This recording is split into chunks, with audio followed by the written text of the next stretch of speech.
하나님 말씀은 빌립보서 4장 8절과 9절 말씀입니다. 또 하겠습니다. 시작. 끝으로 형제들아 무엇에든지 청하며 무엇에든지 경건하며 무엇에든지 오르며 무엇에든지 정결하며 무엇에든지 사랑할 만하며 무엇에든지 칭찬받을 만하며 무슨 덕이 있든지 무슨 기림이 있든지 이것들을 생각하라. 너희는 내게 배우고 받고 듣고 본 바를 행하라. 그리하면 평강의 하나님이 너희와 함께 계시리라. 아멘. 오늘 빌립보서 말씀 계속 나눕니다. 배우고 받고 듣고 본 바를 행하라. 이런 제목의 말씀으로 나누고자 합니다. 우리 그리스도인들은 감사함으로 하나님께 아리는 자들입니다. 지난 시간에도 말씀 나눴지만은 감사함으로 하나님께 아린다는 것이 너무 소중한 것입니다. 여기서 아린다는 것은 NIV 성경에 이렇게 보게 되니까 프리젠트라는 단어를 쓰더라고요. 프레젠트라는 단어죠. 그러니까 이 프레젠트라는 단어는 프레젠테이션 한다고 할 때 쓰이는 그 단어거든요. 다시 말해서 아리는 것이 그냥 적당히 아리는 것이 아니라 자세하게 상대방이 알기 쉽도록 풀어서 잘 조합을 해가지고 알리는 겁니다. 프레젠테이션 하는 거죠. 그냥 하나님 다 아시죠? 내 마음 다 아시죠? 전능하시고 전지하시니까 모르시겠어요? 알겠죠? 당연히 알겠지만 그렇게 엄벙덤벙해서 아리는 것이 아니라는 겁니다. 자세하게 프레젠테이션을 해야 합니다. 그럴 때 하나님이 그것을 받으시고 영광을 받으시고 마침내 응답해 주시는 거죠. 그때에 이렇게 프레젠테이션을 할 때 감사함으로 하나님께 그렇게 하라고 말씀하고 있는 거죠. 우리가 학교 숙제로 프레젠테이션을 준비할 때 얼마나 투덜대는지 모릅니다. 왜 이거 해가지고 귀찮게 하는지 모르겠다고. 투덜대면서 하지 말고 그런 준비를 감사함으로 하라는 거죠. 하나님께 기도하면서 많은 사람이 투덜댑니다. 꼭 기도만 해야 되나요? 하면서 투덜대는 사람도 있고 여러 가지 양상이 많습니다. 그러나 감사함으로 이렇게 프레젠테이션을 하라는 거죠. 그렇게 알게 되면 하나님께서 그것을 다 응답해 주시고 역사해 주시는 거죠. 우리도 이제 주님 안에서 하나님 앞에 감사함으로 아리는 성도가 되시길 바랍니다. 할렐루야. 그러면 하나님께 감사하게 할 때 어떻게 그 모든 걸 응답받고 이렇게 감사하게 아릴 수가 있을까요? 이게 어떻게 가능한 일일까요? 그것은 바로 하나님이 지으신 모든 것이 선하심에 감사함으로 받으면 버릴 것이 없다고 했습니다. 디모데전서 4절의 말씀인데요. 바로 하나님이 지으신 모든 게 선하시기 때문에 감사함으로 아릴 수 있다는 거예요. 내가 구하는 것들이 많이 있지만 그 모든 것들이 다 하나님의 선하심 가운데 있는 것입니다. 다시 말해서 그 자체가 선하다는 것은 아닙니다. 펜 자체가 선이냐 악이냐 이렇게 따질 수는 없지요. 펜을 선하게 쓸 수 있고 악하게 쓸 수 있지만 원래 펜은 선을 위하여 만들어진 거라는 겁니다. 펜은 선한 방향으로 만들어진 것이지 펜 자체가 처음부터 악을 위하여 만들어진 것이 아니라는 거예요. 모든 피조물이 선하다는 것은 모든 피조물이 선을 위하여 만들어졌다는 얘기입니다. 모든 피조물이 선한 방향에 쓰임받기에 합당하게 만들어진 거죠. 그런데 악한 자들에 의해서 그것이 악하게 쓰이는 거죠.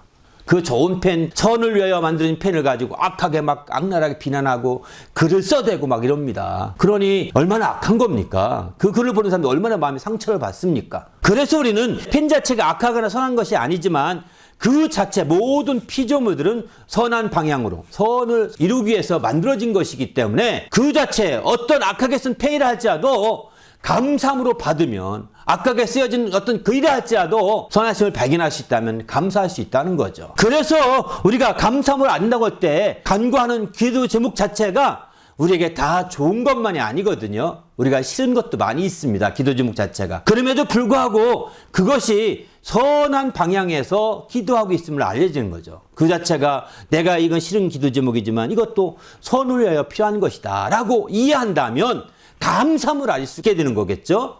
그러나 이게 선한 방향에서 이해하지 못하는 사람들은 감사함으로 못하죠. 왜 하필이면 내가 이렇게 이걸 꼭 기도하고 이 기도로 이렇게 많은 시간 보내면서 이렇게 살아야 합니까? 남들은 편하게 잘 지내는데 왜 나만 고생 바가지로 해야 됩니까? 하면서 원망하는 거죠.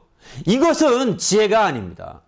이것은 응답받기 어려운 것입니다. 오히려 감사함으로 기도할 때 감사함으로 알릴 때 하나님의 놀라운 역사를 이룰 수 있다라고 성경은 가르쳐주고 있는 거거든요. 우리도 이제 주님 안에서 감사함으로 이렇게 응답받는 성도가 되시길 바랍니다. 할렐루야. 그래서 하나도 버릴 것이 없다고 했습니다.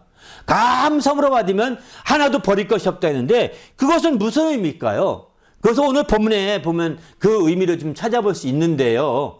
감사함으로 봐도 하나도 버릴 게 없다는 것은 무엇이든지 참되기 때문입니다. 무엇이든지 옳기 때문이고, 무엇이든지 경건하기 때문이고, 무엇이든지 정결하고, 무엇이든지 사랑받을 만하며, 무엇이든지 칭찬받을 만하기 때문입니다. 여기서 무엇이든지라는 단어가 whatever things라는 단어를 씁니다. whatever things. 그러니까 무엇이든지입니다. 무엇이든지라는 표현이 맞는 것 같습니다. things라는 단어가 들어서 이렇게 해석한 것 같아요. 이렇게 쓰는데 무엇이든지 6가지를 말하고 있죠. 하나님의 지으신 모든 것이 무엇이든지 다 선을 향하여 지음받았고 선을 향하여 쓰여질 수 있기 때문에 참될 수 있다는 거죠. 옳을 수 있고요. 경건할 수 있고요. 다시 말해서 다 불의하고 옳지 않아요. 다 악하게 보일지라도 그 일부분 가운데는 경건함이 있다는 것입니다. 그 부분 가운데는 옳은 것이 있다는 것입니다. 얼마든지 무엇이든지 다. 우리가 저건 다 불의한 것이야, 저건 다 거짓된 것이야 라고 해서 버렸습니다. 버린 그것 가운데, 쓰레기같이 버린 그것 가운데도 우리가 감사함으로 받을 수 있는 것은 그 안에도 참됨이 있다는 것입니다. 무엇에든지 참됨이 있어서 그것을 발견해야 되는 것이죠. 바로 그것은 선하심이 그 안에 있어서 그것을 감사함으로 받으면 버릴 것이 없는 것과 똑같은 것입니다. 바로 감사함으로 받아 버릴 것이 없게 될 때 무엇인지 다 참되게 느껴지는 것이고요. 감사함으로 받아 버릴 것이 없게 될 때 무엇이 다 경건하게 느껴지게 되는 거죠. 감사함으로 받아 참으로 주 앞에 하나도 버릴 것이 없을 때 옳게 느껴지고 사랑받을 만하게 느껴지고 정결하게 느껴지고 칭찬받을 만하게 느껴지는 거죠. 우리도 마치 우리의 인간적인 생각이 너무 앞질러 가서 이건 틀렸어, 이건 저버렸어 이렇게 버리지 마시고 이렇게 해서는 안 되는 거죠. 성경에 이런 말씀하지 않습니까? 건축자들이 버린 돌입니다. 건축자들이 쓸모없다고 버리죠. 버린 돌인데 이게 요긴한 모퉁이들이 있다는 말씀하지 않습니까? 보십시오. 하나도 버릴 것이 없는 거예요. 건축자들은 이건 다 쓸모가 없어, 이거는 깨끗하지 않은 돌이야, 이거는 참되지 못한 거야, 의미가 없는 것이야, 버렸어요. 그런데 하나님은 그 안에도 참된 것이 있고 옳은 것이 있고 그 안에도 참 정결한 것이 있는 겁니다.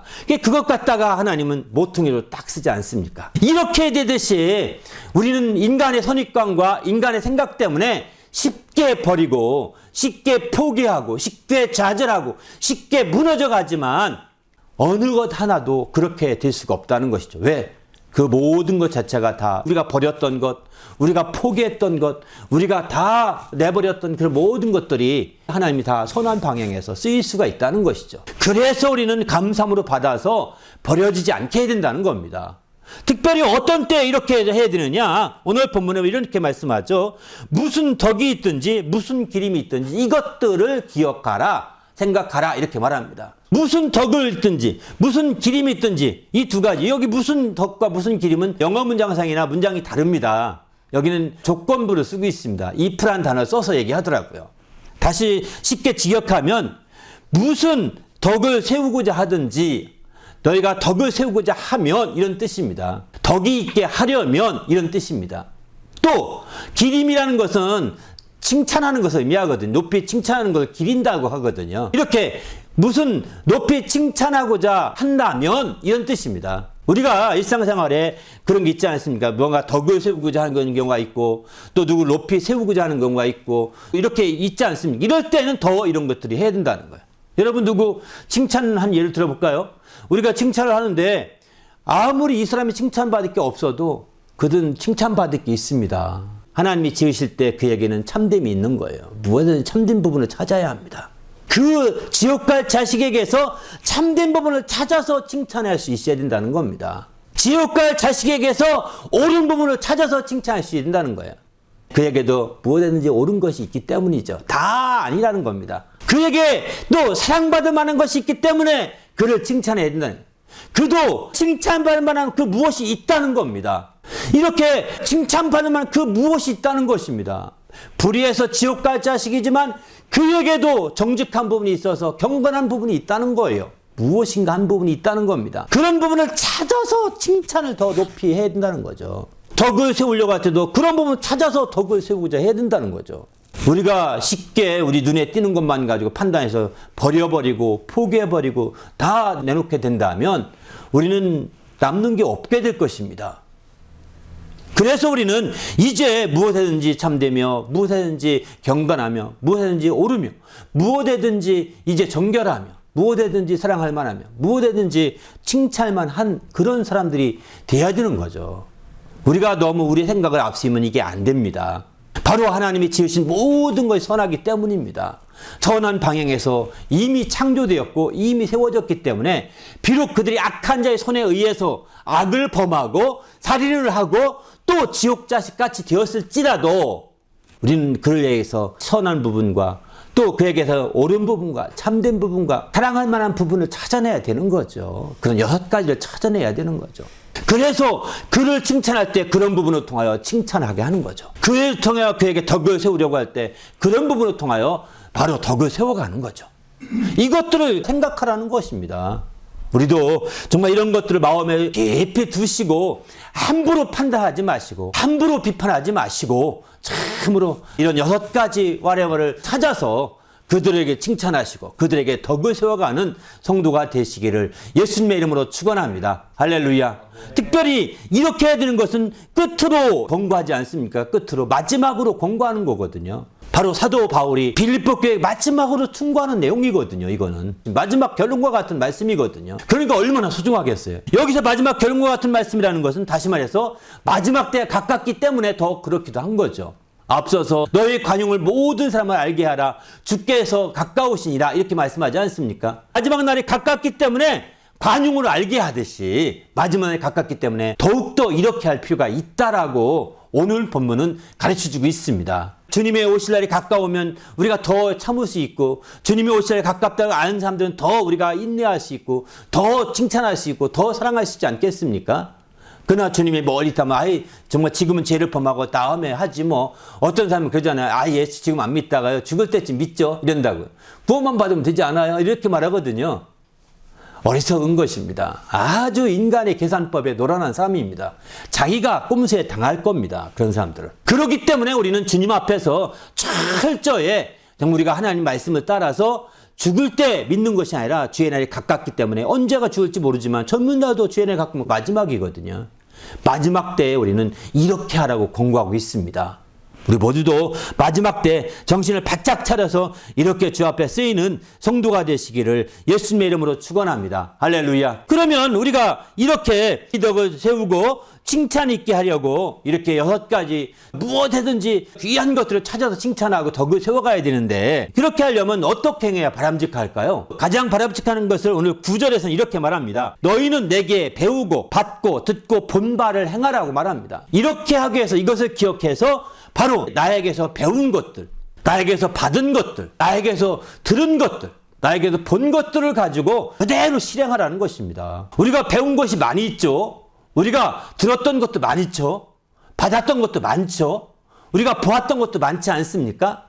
근데 그것을 마음으로만 품고 있으면 안 됩니다. 그것을 실천해야 합니다. 그것을 실행해야 합니다. 마음속으로만 품고 있으면 믿는 겁니다. 그게. 여러분이 배운 걸 이해하고 마음속 그렇지 끄떡끄떡하고 이건 믿는 겁니다. 이렇게 믿는 거로 끝나버리면 죽은 믿음이라고 합니다. 그 믿는 것을 실행을 해야 살아있는 믿음이 되는 거거든요. 바로 행치 않는 믿음은 다 죽은 것이라 죽은 자가 행하지 못하는 것 같이 다 죽은 거라는 겁니다. 바로 행함이 있는 믿음만이 믿음을 온전케 하고 그 믿음이 살아있는 믿음이 되게 하는 거죠. 우리도 이제 마음에 우리가 배웠고 받았고 들었고 보았던 가지고 조금 이해됐습니다. 끄덕끄덕 할 정도가 됐습니다. 이제 그것을 실행해야 합니다. 행해야 합니다. 실천해야 합니다. 그럴 때 살아있는 믿음, 생생한 믿음으로 승화가 되는 거죠. 발전되는 거죠. 우리도 생생한 믿음으로 이렇게 발전되고 성장하는 주님의 성도가 되시기를 예수님의 이름으로 축원합니다. 여기서 내게서 배우고 보고 받은 바를 행하라 할 때 이것은 바꿔 말하면 나를 본받으라는 것과 똑같거든요. 빌립보 3장에서 보면 이렇게 말합니다. 너희는 함께 나를 본받으라. 그리고 너희가 우리를 본받은 것처럼 그와 같이 행하는 자들을 눈여겨보라. 이렇게 말하고 있거든요. 우리가 본받은 자들을 눈여겨보라. 본받는 자만 눈여겨보라는 겁니다. 그리고 행하는 자들을 더 귀하게 눈여겨보라는 겁니다. 나에게서 배우고 받고 듣고 그대로 행하라는 것은 나를 본받으라예요. 쉽게 말해서. 그러니까 본 것까지 그대로 행하라는 거니까요. 예수님께서는 바리새인들을 이렇게 말하죠. 저들의 말은 듣되 저들의 행동은 본받지 말라고 하지 않습니까? 말만 듣긴 했어요. 행동은 본받지 말라고 합니다. 그러나 사도 바울은 말도 듣고 나의 본 것, 행동도 그대로 해라. 이 얘기거든요. 본받으라는 거죠. 바로 이렇게 본받는 것이 중요한 거죠. 왜 그럼 본받을까요? 고린도전서 11장 1절에 보게 되면 내가 그리스도를 본받은 것 같이 너희는 나를 본받으라 이렇게 말합니다. 사도 바울이 그리스도를 본받았기 때문에 너희가 나를 본받을 수 있다. 내가 하는 것이 자체가 내 혼자 임의로 하는 것이 아니라 그리스도를 본받아서 그대로 하고 있는 것이기 때문에 그것을 본받으라고 하는 거죠. 진정으로 그리스도를 본받고자 하는 자라고 한다면 이렇게 말할 수가 있는 거죠. 그러나 아다시피 그리스도를 쏙 빼놓고 자기 임의로 사는 자들은 그런 말 하기 어려울 것입니다. 물론 쇼하려고 하는 사람도 있긴 하겠죠. 그러나 우리는 이제 그리스도를 본받은 자가 되어서 마침내 본받으라고 사도 바울은 우리에게 말하고 있습니다. 그래서 데살로니가전서 1장 6절에 보게 되면은 성령의 기쁨으로 말씀을 받아서 우리와 주를 본받는 자가 되라고 이렇게 얘기하죠. 그렇습니다. 그리스도를 본받은 자 사도 바울을 본받으라고 말하고 있는 거예요. 그래서 그것을 돌려서 말하기를 3장에서는 그렇게 말했지만 4장에서는 내게 배운 것,